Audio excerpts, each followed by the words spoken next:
यहाँ तक जो मैंने चलाया, this is all about time value of money, ठीक है।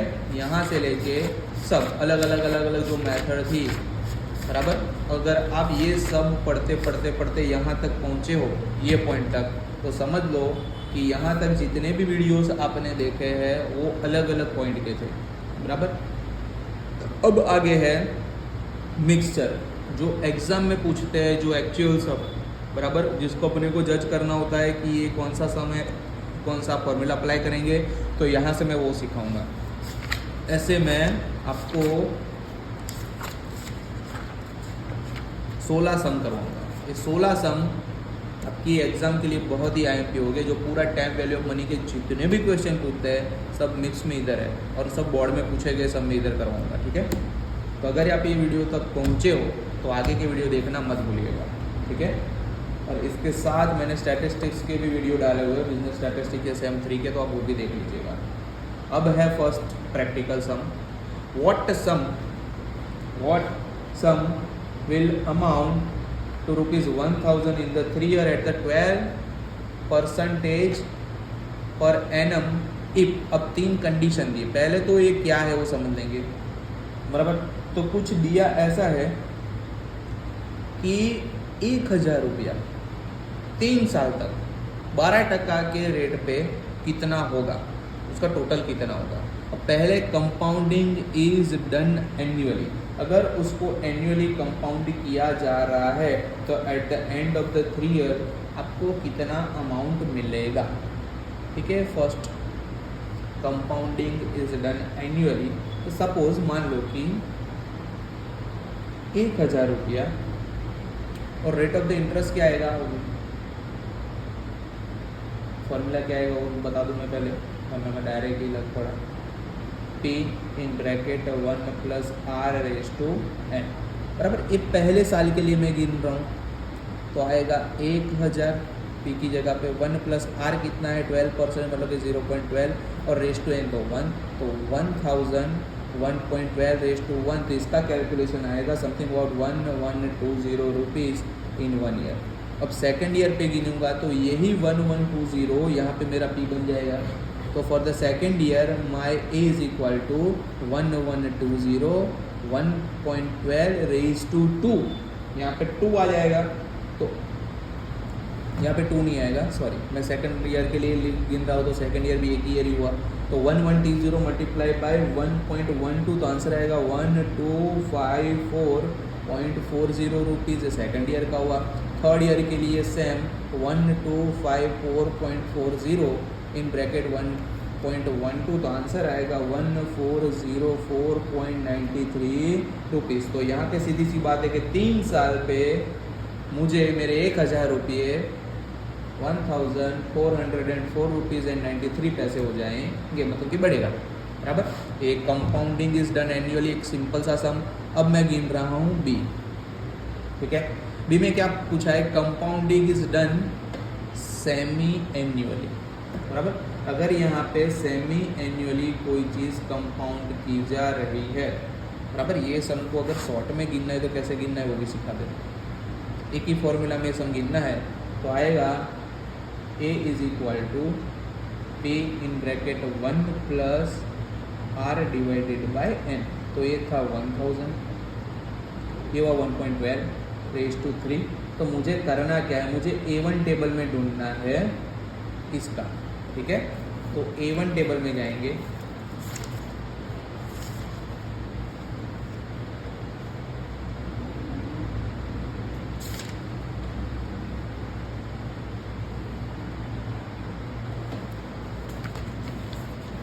A1 टेबल में 3 साल, रेट ऑफ द इंटरेस्ट 12%, 1.3 साल था ना,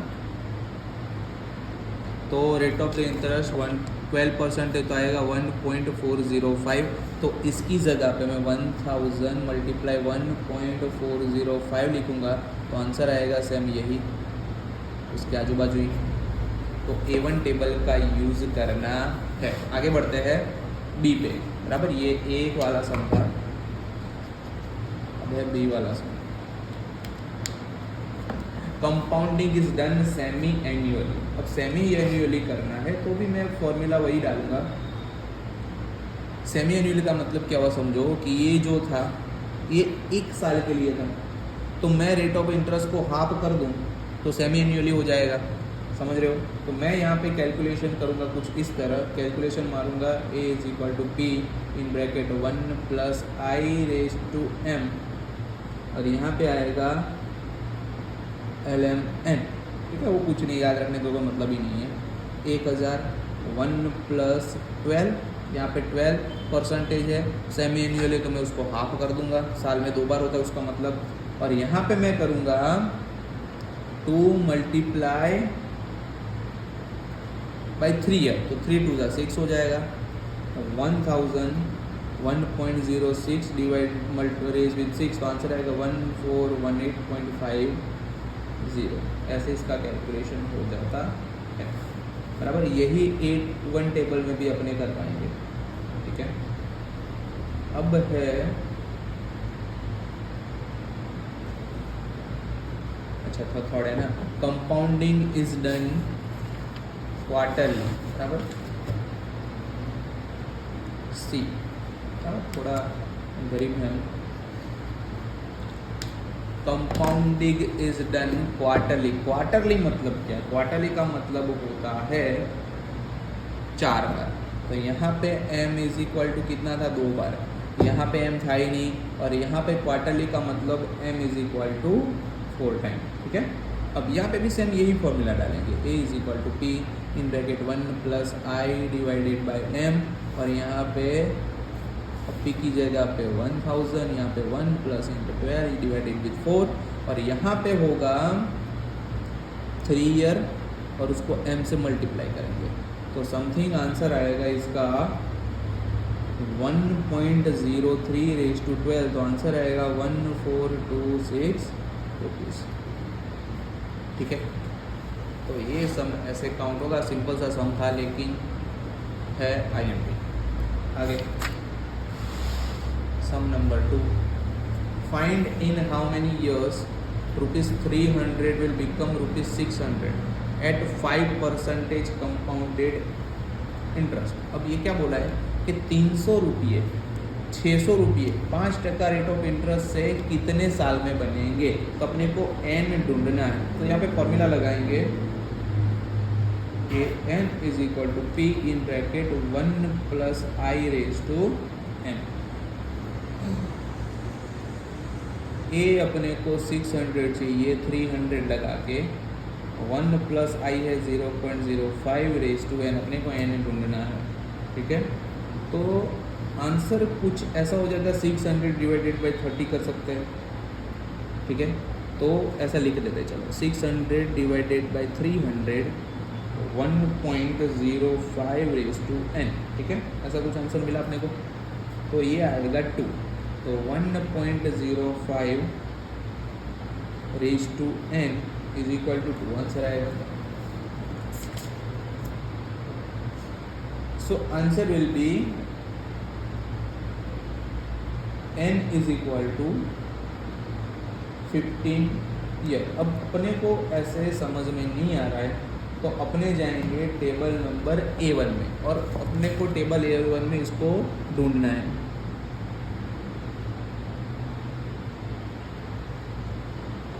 ठीक है, टेबल A1 में जाएंगे, टेबल A1 में ढूंढेंगे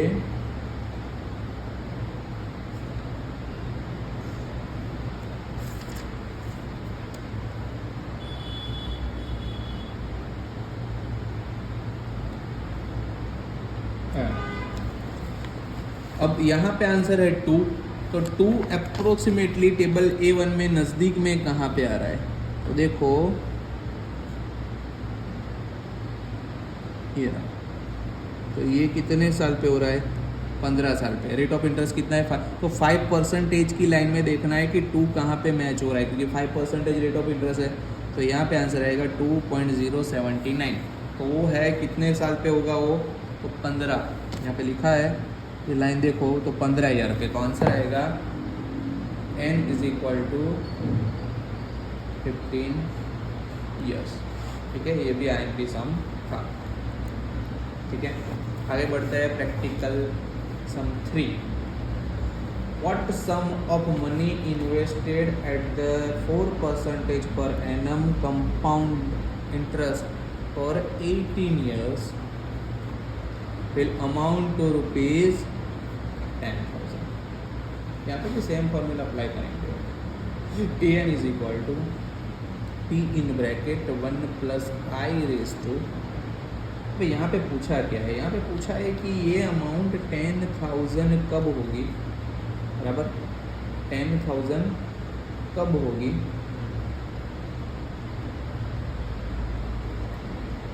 तो 10,000 करने के लिए मुझे कितनी अमाउंट इन्वेस्ट करनी पड़ेगी, तो मुझे P ढूंढना है।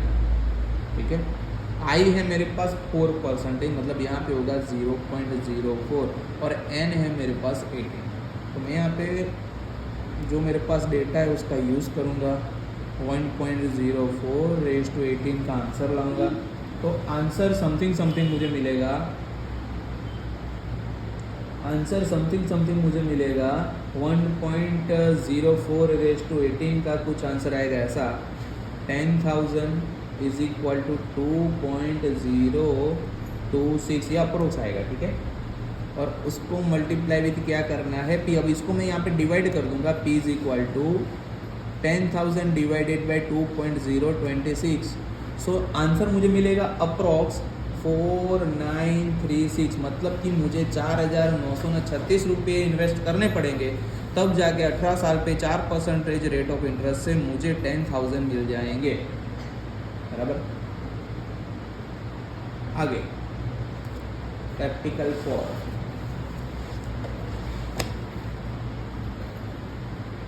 At what rate percentage per annum compounded interest will rupees 100 amount to rupees 500 in 12 years? क्या बोला है, यहाँ पे मुझे R ढूंढना है, बाकी सब दे दिया है, तो यहाँ पे डेटा निकालते हैं। P मतलब क्या, A मतलब क्या, I मतलब क्या और N मतलब क्या। N दिया है मुझे यहाँ पे 12 ईयर, I ढूंढने का बोला है, A है 100, P है 500, सॉरी P है 100, N है 5, A है 500। जो बड़ी अमाउंट होती है उसको A बोलते हैं, जो इन्वेस्ट करी अमाउंट होती है उसको P बोलते हैं। ठीक है, फॉर्मूला तो सेम है, E यूज़ करना है। तो आंसर अपने को ढूंढना है, आंसर आना चाहिए कि मेरा I rate of the interest क्या होगा। ठीक है, फॉर्मूला डालो, आंसर लाओ, एक ही गेम है और कुछ नहीं। N is equal to P in bracket 1 plus I raised to N. So A is equal to 500, N is equal to 100, 1 plus I पता नहीं है, तो कुछ 12 आएगा। ठीक है, अब मान लो कि आपको एग्जाम में ऐसा सम मिल गया, आप करोगे क्या, आप यहाँ से सम छोड़ के आ जाओगे अगर आपको प्रॉपर मेथड ही पता नहीं है। और ये सम 1990 में पूछा गया है ICWA की एग्ज़ाम में, समझ लो वो कितना हाई क्वालिफाइड प्रोफेशनल एग्ज़ाम होता है, उसमें पूछा गया है। मतलब कि ये सब में कुछ तो जानने लायक है, वैसे तो ये दे नहीं देंगे। ठीक है, चलो 500 divided by 100, 1 plus I raise to 12, so ऐसा कुछ आएगा 1 plus I raise to 12 is equal to 5, ये 5 हो जाएगा। अब यहाँ तक तो धक्के लगा के पहुँच गए। ठीक है, अब करना क्या है, तो करना ये है कि अपने को टेबल A1 का सहारा लेना है। टेबल A1 का सहारा लेके अपने को फैक्टर अज्यूम कर रहे हैं which is exactly lower than 5 and higher than 5। यहाँ पे मुझे लोवेस्ट परसेंटेज वाला निकालना है और यहाँ पे लोवेस्ट हाईएस्ट निकालना है। समझो, ये मैं समझ रहा हूँ 5 के एकदम नज़दीक जो कम है वो, और 5 से एकदम ज़्यादा लेकिन 5 के नज़दीक है वो, और दो फैक्टर मुझे A1 के टेबल से ढूंढ के निकालने हैं, तब जाके मुझे रेट ऑफ इंटरेस्ट मालूम पड़ेगा कि यहाँ पे exactly what I can earn. ठीक है, चलो उसके लिए अपने करेंगे एक फॉर्मूला, उसके बाद वो तो फिर की बात है, पहले A1 टेबल पे चलते हैं। ये आ गया अपना A1 टेबल। ठीक है, A1 टेबल पे मुझे क्या क्या सहारा लेना है, पहले तो मुझे 5, अब मेरा साल कितना है 12। तो पहले तो मैं 12 ईयर पकड़ लूंगा, ये देखो 12 ईयर पकड़ लिया। अब 12 ईयर पे मैं नज़दीक जाऊंगा 5 के, तो इसमें कौन सी अमाउंट ऐसी जो 5 के नज़दीक है, तो यहाँ पे तो नहीं है बराबर, तो ये छोड़ दूंगा।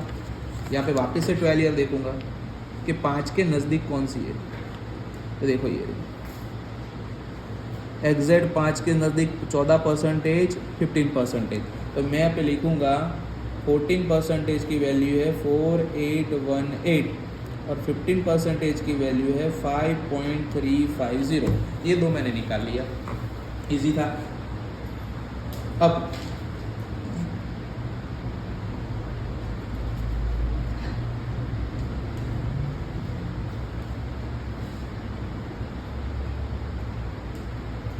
मैं क्या करूँगा, इसको 5000 में से माइनस करूँगा, इसको भी 5000 से माइनस करूँगा, तो मुझे calculator 5000 minus 4.818, so answer will be something answer मेरा आ रहा है 5 माइनस 4.818, तो आंसर आ रहा है 0 पॉइंट, इसका आंसर आ रहा है, इसको मैं 5 में से इसको -5 पॉइंट में से माइनस करना, 5000 में, सॉरी, अगर 5000 में से माइनस कर रहे हो तो 4818 माइनस करना, पॉइंट से पॉइंट माइनस करोगे तो इसका आंसर आएगा 1.182, ठीक है। सेम हियर, अगर मैं इसको माइनस कर रहा हूँ तो मेरा आंसर आ रहा है 0.532। अब मेरे को यहाँ पे करना है डिफरेंस, जो ये था लो 0 और इसको 0182 डिवाइडेड बाई 0532 मैं करूँगा तो आंसर कुछ अप्रोक्स मिल जाएगा 14.34%, बराबर। Most IMP most hard sum, लोग इसको ट्रायल एरर मेथड बोलते हैं, लेकिन ट्रायल एरर मेथड इसको नहीं बोलते हैं।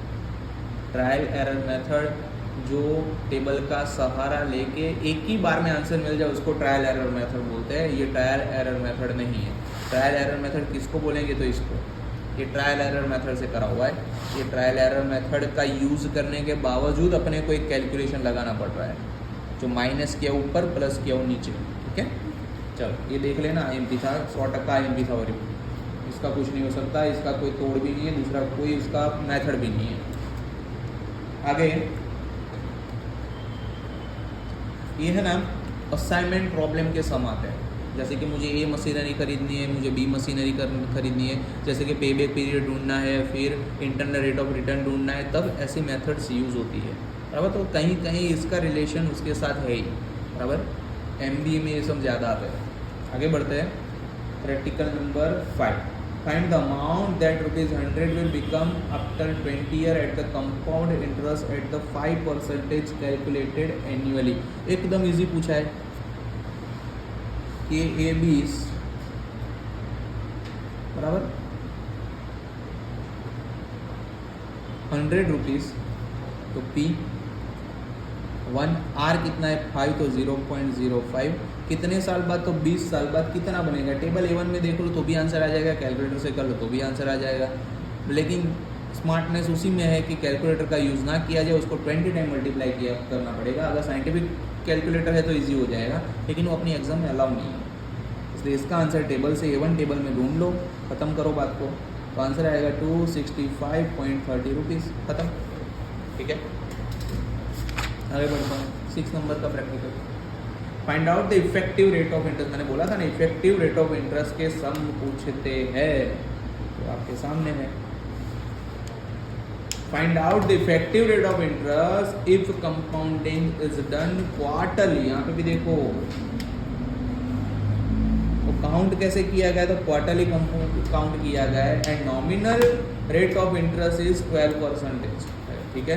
तो रेट ऑफ इंटरेस्ट 12% दिया है, तो मैं यहाँ पे R इज इक्वल टू 12% लिख दूंगा।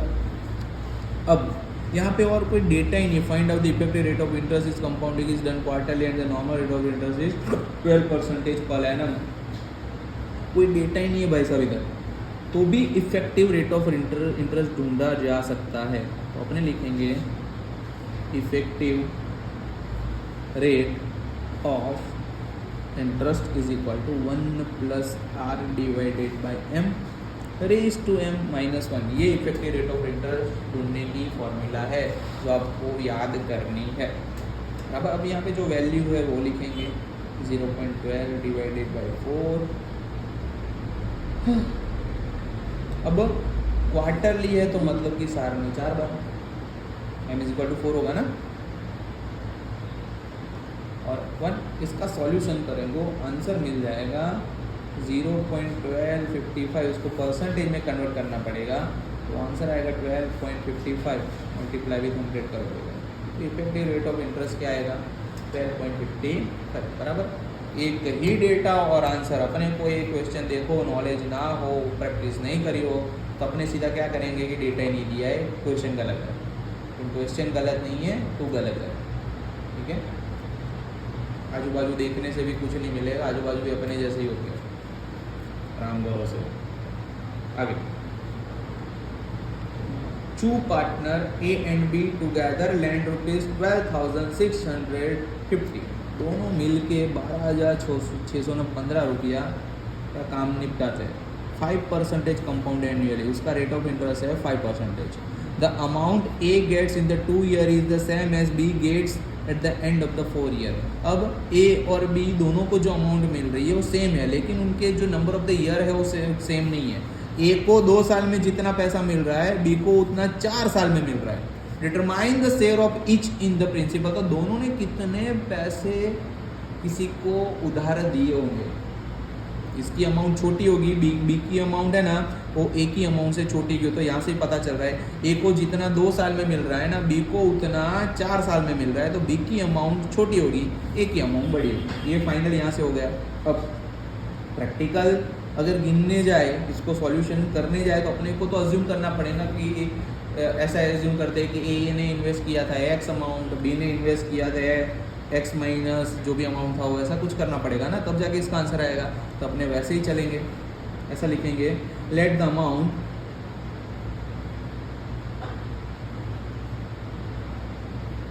Lent by A is equal to ₹x। तो let the amount lent by B is equal to क्या होगा, तो कितने अमाउंट टोटल है 12,650, उसमें से x माइनस कर दो, जितना बचो बी का हो गया, ठीक है। अब A's loan compounded to an amount in the 2 year, उसने बोला कि 2 साल में उसको कितना मिल रहा है, तो यहाँ पे है A's loan compounded to an amount in the 2 years is equal to x in bracket 1 plus 0.05 raised to 2, ठीक है। तो ये उसका हो गया। अब सेम यहाँ पे 20 का लोन अमाउंट, लेकिन उसको ढूंढना है 4 साल में, तो 12,615 minus X in bracket 1 plus 0.05 raise to 4। या मैं इसका यूज़ करूँगा या मैं इसका यूज़ करूँगा, ठीक है। अब if they both get the same amount, इसना बोला है suppose both gets same amount, तो इन दोनों को मुझे सामने सामने इज इक्वल टू में रखना पड़ेगा। तो अपने सामने इज इक्वल टू में रखते हैं कि x in bracket 1 plus 0.05 raise to 2 in another bracket 12,615 minus x in bracket 1 plus 0.05 raised to 4 बराबर। सो आंसर कुछ इसका अगर सॉल्यूशन करा जाए सामने सामने बराबर, इसको इससे मल्टीप्लाई करा जाए, इसको इससे मल्टीप्लाई करा जाए, तो समथिंग इसका आंसर आएगा, इसका आंसर आएगा x मल्टीप्लाई 1.102। कैलकुलेटर में करो तो पता चलेगा 12,615 माइनस x, और इसका आंसर आएगा 1.216, ठीक है। इतना मेरे को मिल गया। नाउ मैं क्या कर सकता हूँ, तो मैं यहाँ पे लिखूँगा, यहाँ से लिखेंगे, अपने पास जगह है तो उसका यूज़ करेंगे। 1.102x is equal to 12,650 multiply by 1.216, और वो सामने चला जाएगा तो माइनस हो जाएगा, ठीक है। सो आंसर आएगा, इसका सॉल्यूशन करोगे तब 2.318x is equal to 15,339.8 rupees. So answer आएगा 15,319.8 rupees divided by 2.318. So answer आएगा x इज इक्वल टू 6,650. अब ये अमाउंट ए का है, ये ए का अमाउंट है, तो बी का अमाउंट क्या होगा? 12,615 माइनस 6,615. तो बी का अमाउंट आएगा 6,000. ठीक है, ऐसे ये पता चलता है. बराबर. आगे है 8 नंबर का सम. आगे है 8 नंबर का sum. A man wants to invest ₹5,000 for the 4 year. एक बंदा है, उसको 4,000 रुपये इन्वेस्ट करने हैं, 5,000 रुपये इन्वेस्ट करने हैं 4 साल के लिए. He may invest the amount of at 12% per annum compounded interest occurring at the end of the each quarter of the year. तो m इज इक्वल टू 4 है भाई साहब. ये गिनना है, ये काउंट करना है, ये याद रखना है. ये 12%. अब आगे बढ़ते हैं. और he may invest at 13% per annum compounded interest occurring at the end of each year. दूसरा R दिया है, ये R1 है, ये R2 है. ठीक है. Which investment will give him better return? तो अपने क्या करेंगे? 12% पे क्वार्टरली है, उसमें कितना इंटरेस्ट मिल रहा है वो देखेंगे, या 13% पे एनुअली कितना इंटरेस्ट मिल रहा है वो देखेंगे. दोनों में से भाई साहब को कितना इंटरेस्ट ज़्यादा मिल रहा है. प्रिंसिपल है अपनी 5,000 और उसको सजेशन देंगे कि भाई 12% के 13% है. ठीक है. चलो अब फॉर्मूला लिखेंगे. N is equal to P in bracket 1 plus I divided by M, और यहाँ पे आएगा M N. L M N लिखते तो भी चलता है, नो प्रॉब्लम. 5,000 1 प्लस आई कितना है? यहाँ पे 0.12. ठीक है. ऐसा नहीं करना है तो यहाँ पे लिखेंगे 12, यहाँ पे लिखेंगे 4, यहाँ पे लिखेंगे 4 मल्टीप्लाई विथ 4. तो इसका आंसर टोटल आप मिलाओगे, टेबल में ढूंढोगे तो आंसर आएगा 8,025. ठीक है. सेम अब लिखेंगे सेकंड ऑप्शन पे 1 plus I raise to N. तो यहाँ पे भी सेम 5,000 तो है ही, 1 है, लेकिन यहाँ पे परसेंटेज हो रहा है 13%. तो इसका आंसर आएगा 8,150. तो भाई इसको बोलो बी ऑप्शन पे जाए, क्योंकि 13% पे उसको एनुअली 8,150 मिल रहा है और यहाँ पे 8,025 रुपीज़ मिल रहा था. यहाँ पे उसको थोड़ा ज़्यादा मिल रहा है. ठीक है. 125 रुपये उसको यहाँ पे ज़्यादा मिल रहा है. सम number 9. Determine the rate of the interest for the sum of the money to become the 2.25 times itself in the 2 years. 2 साल में जो पैसा इन्वेस्ट किया है वो 2.25 टाइम्स हो जाना चाहिए. If the rate of the interest is to be compounded annually, और वो compounded annually हो रहा है, तो अपने को रेट ऑफ द इंटरेस्ट ढूंढना है. ठीक है. No problem. करेंगे क्या? तो यहाँ पे पहले तो फॉर्मूला लिखेंगे. A N is equal to P in bracket 1 plus I raise to N. बराबर. अब यहाँ पे ए एन 2.25 दे ही दिया है. पी 2.25 इटसेल्फ, मतलब कि 2.25 पी, और यहाँ पे पी है 1 प्लस आई कितना है? आई अपने को ढूंढना है, और एन कितना है? 2 साल. बराबर. इतना कुछ करने के बाद ये पी उड़ा देंगे. बराबर. तो आंसर क्या आएगा? आंसर आएगा समथिंग, ये पी निकल गया समझो. 1 plus I raise to 2 is equal to 2.25. So 1 plus i is equal to under 2.25. ऐसा करोगे, एक स्क्वायर है तो यहाँ से निकालने के लिए उसको स्क्वायर रूट में चढ़ा देंगे. तो 1 plus i is equal to 1.50. So i is equal to 1.50 में से 1 में से निकाल दोगे तो आंसर आएगा 0.50. अब इसको अपने ने इंटरेस्ट में कन्वर्ट करना है, तो आई इज इक्वल टू आएगा 50%. एकदम इजी था. आगे compute the future value of an amount of ₹100 invested at the end of each year for 5 year at 24% per annum. Find the amount which he gets at the end. Sorry, मैं आगे का सम पढ़ने लगा था, ये अलग है. Compute the future value of an amount of ₹100 invested at the end of each year of the 5 year. हर साल पे एंड पे 5 साल तक 100 रुपये इन्वेस्ट करे जा रहे हैं. रेट ऑफ इंटरेस्ट है 10% and compounded take place at the end of the year. और कंपाउंडिंग मेथड से इसको गिना जा रहा है, तो उसका पैसा कितना बनेगा. सिंपल है, बराबर. इसका फॉर्मूला यही अप्लाई करेंगे. an = p in bracket 1 plus I raised to. ठीक है, हिंगड़ाज. तो अब इसको टेबल A2 में देखना पड़ेगा, बस इतना ध्यान रखना. ठीक है, अब कितना बोला है 10%. चलो जाने तो डायरेक्ट ही कर लेते हैं. टेबल A2 में देखेंगे कितना कि भाई ईयर है 5 और रेट ऑफ इंटरेस्ट है 10%. बराबर. तो ये ढूंढोगे टेबल में तो आंसर मिलेगा 100 मल्टीप्लाई इसका टोटल आंसर जो टेबल में देखेंगे ना तो मिलेगा 6.105. याद रखना टेबल 2 में देखना है. अब टेबल 2 कौन सा है वो भी दिखा देता हूँ. चलो, the compounded value of annuity of ₹1. अपने को तो एन्युइटी का ढूंढना है, तो यहाँ पे A2 टेबल ढूंढना पड़ेगा. तो A1 टेबल कब ढूंढना है? कंपाउंड सम के लिए A1 table, compound value annuity के लिए A2 टेबल. A3 आएगा प्रेजेंट वैल्यू ढूंढने के लिए, और लास्ट वन A4 का है वो प्रेजेंट वैल्यू ऑफ एन्युइटी का है. तो एन्युइटी के लिए 2 टेबल आते हैं. प्रेजेंट वैल्यू का A4 का टेबल होता है, कंपाउंड वैल्यू का A2 का टेबल होता है. तो याद रखना. तो इसका सॉल्यूशन का टोटल आएगा 610 रुपये 50 पैसे. ठीक है, आगे बढ़ते हैं. 11 नंबर का सम.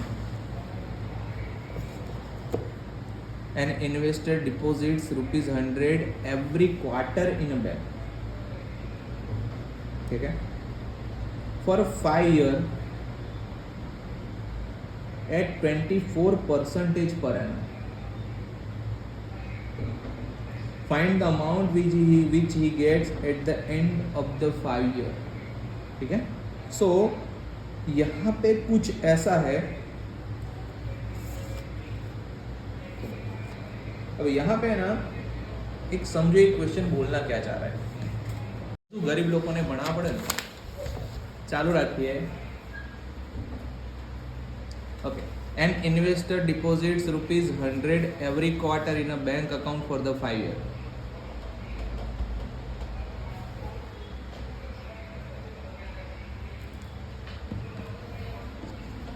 At the 24% per annum. समझो, find the amount which he gets at the end of the 5 years. एकदम इजी है ना. 100 रुपया वो इन्वेस्ट कर रहा है क्वार्टर पे 5 साल के लिए 24% पर एनम पे. तो उसको 5 साल के बाद कितना रुपया मिलेगा वो समझा दो. एकदम इजी है ना. हाँ, अब यहाँ पे ये समझना है ये क्या लिखा. फॉर 5 year 5 साल के लिए उसको 24% पे उसको रोका जा रहा है. मतलब कि पर क्वार्टर का उसका रेट कितना हो, साल का 24%. समझो, फुल ईयर का यहाँ पे थोड़ी जल्दबाजी आपको महंगी पड़ सकती है. ठीक है, ये पर एनम का, ये पूरे साल का रेट ऑफ इंटरेस्ट है. लेकिन यहाँ पे बोला है क्वार्टरली. क्वार्टरली का क्या होगा, तो क्वार्टरली का हो जाएगा वो 6% हो जाएगा. इसको 4 से डिवाइड करना पड़ेगा. ठीक है, अब 4 से डिवाइड करना पड़ेगा तो मतलब कि 6%. अब साल में कितनी बार हुआ, तो साल में 4 बार क्वार्टर का मतलब. तो 5 मल्टीप्लाई विथ 4 तो कितना आएगा, 20 टाइम्स मिलेगा उसको 5 साल में. समझ रहे हो कि नहीं समझ रहे हो. और रेट ऑफ इंटरेस्ट क्या लगाएंगे, 6%. अब अपने को A2 टेबल का यूज़ करना है क्योंकि ये है कंपाउंड एन्युइटी ढूंढना है. अब एन्युइटी के लिए A2 का टेबल का यूज़ करेंगे. यहाँ पे लिखेंगे 100, यहाँ पे लिखेंगे फ्यूचर वैल्यू IFA 6% पे 20, तो उसको टेबल में देखोगे तो आंसर आएगा 36.785 multiply with 100, answer will B 3678.50। इतना इजी था, लेकिन ये कैलकुलेशन नहीं करा तो तुम गए। बराबर, जो सम इजी होता है वो इजी नहीं होता है, कुछ अंदर ऐसा होता है जो अपने भूल जाते हैं और सीधा आंसर करके, आप इसका सीधा आंसर करके आ जाते हैं, है ना, तो वो करना नहीं है, ध्यान रखना है। आगे practical 12, if the investor deposits ₹100 every month in the bank account for the 2 year at 24% annum, find the amount that he gets at the end of the 2 year। यहाँ पे भी सेम कैलकुलेशन। एक साल के महीने कितने होते हैं? एवरी मंथ तो 12 महीने।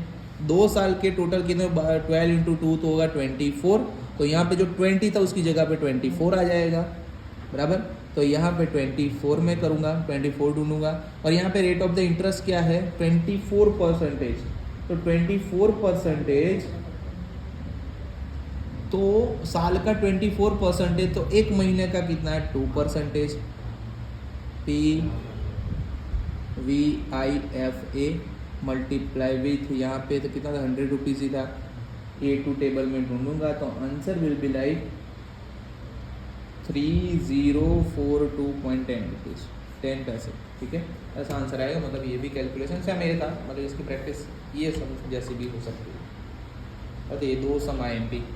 आगे बढ़ते हैं 13 नंबर के सम पे। Mister X invest 100 rupees each year from the end of 7th year to the end of the 10th year. अब 7वें साल का एंड से उसने चालू किया 10वें साल के एंड तक, कितने उसने इन्वेस्ट किए? 100 rupees. What is the amount received by him if the rate of interest is 10% per annum. तो समझो 7वें साल का एंड, तो उसने 2 साल ही पैसा इन्वेस्ट किया, 8वां साल और 9वां साल।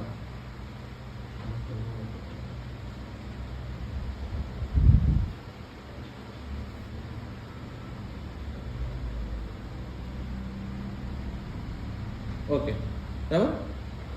तो उसने पैसा कितना इन्वेस्ट किया है? देखो 7वें साल से, from the end of the 7th year, तो 7वां साल पूरा हो गया तब उसने चालू किया 7 से 8, 8 से 9, 9 से 10, 10वां साल पूरा कंप्लीट हुआ तो 3 साल तक उसका कैलकुलेशन आएगा। लेकिन गिनना कैसे? ऐसे गिनना नहीं है।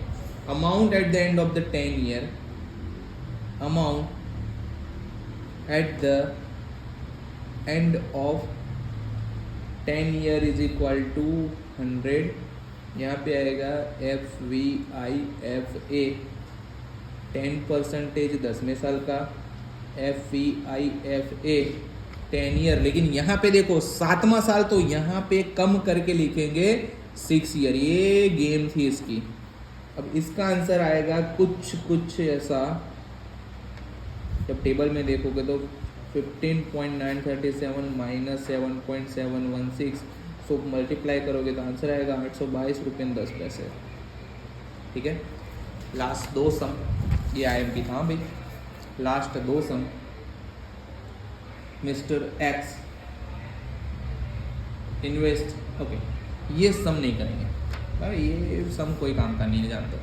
अरे आपके पार्ट का नहीं है, कुछ अलग ही सम है। आइए 50 नंबर के सम पे। अरे ये सब अगर मैं IMP कराऊंगा तब मुझे सम पे दिखा नहीं, ऐसा तो ही मैं करवाऊंगा, बाकी वो जाने दो। सम में कुछ नहीं इसलिए जाने दिया, पढ़ लेना। If the discount rate is 12%, compute the present value of the cash flow streams given below. 1000 at the end of the 2 year. अब 1000 at the end of the 2 year है, तो पहला कैलकुलेशन मारेंगे अपने कि P is equal to AN divided by 1 plus I⁻n, तो आएगा 1000 divided by 1.12, answer आएगा 192.90 रुपीज़।